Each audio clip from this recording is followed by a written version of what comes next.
Jamaica's Counterterrorism and Organized Crime Investigation Branch charged 4 men for breaches of the Trademark and Copyright Acts on Monday, May 14th.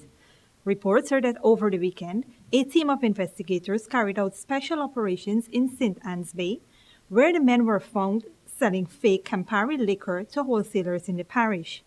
19 cases of fake Campari were seized, with a value of approximately 380,000 Jamaican dollars. Walton Ray and Dwayne Fowler were subsequently arrested and charged.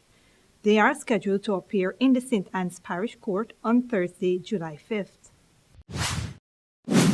Scotiabank employee Rostan Mahabir suffered serious internal injuries and underwent emergency surgery after being shot in the abdomen and robbed in front of his workplace yesterday morning. Shortly after the incident, his Facebook friends used the forum to make an appeal for blood donors. According to the police in Trinidad, the robbery took place shortly before 8 a.m. yesterday. He was approaching the entrance to the bank when he was accosted by a man who grabbed his computer bag and other items. Mahabir held onto his bag and was shot once in the abdomen. The gunman then ran off.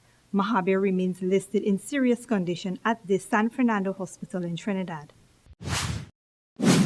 And in international news, a Chinese passenger jet was forced into an emergency landing after its windscreen blew out at 32,000 feet, sucking the co-pilot halfway out of the plane. Captain Lu Chuanjuan said the Airbus A319 had been cruising mid-air when a deafening sound flooded the cockpit. He told the Chengdu Economic Daily that it happened without warning. The windscreen just cracked and made a loud bang. The next thing I knew, my co-pilot had been sucked halfway out. The co-pilot was wearing a seatbelt. He was dragged back into the chaos of the cockpit, where pressure and temperature had dropped and the equipment was failing. Everything in the cockpit was floating in the air. The captain said, "I couldn't hear the radio. The plane was shaking so hard I could not read the gauges." They were able to land the plane without any serious injuries or fatalities. And finally, funerals are being held in Gaza for 58 people killed on Monday when Israeli troops opened fire on Palestinian protesters.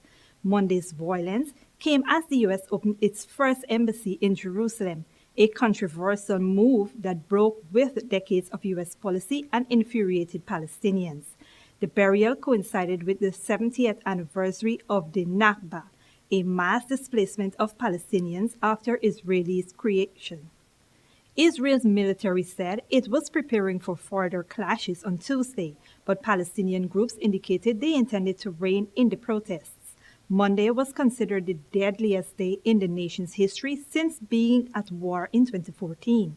Reporting for Channel 2 Headline News, Bibi Bacchus. Thanks for watching Headline News. Leave a like or a comment below. And for updates on the latest news happening in Guyana, click the subscribe button.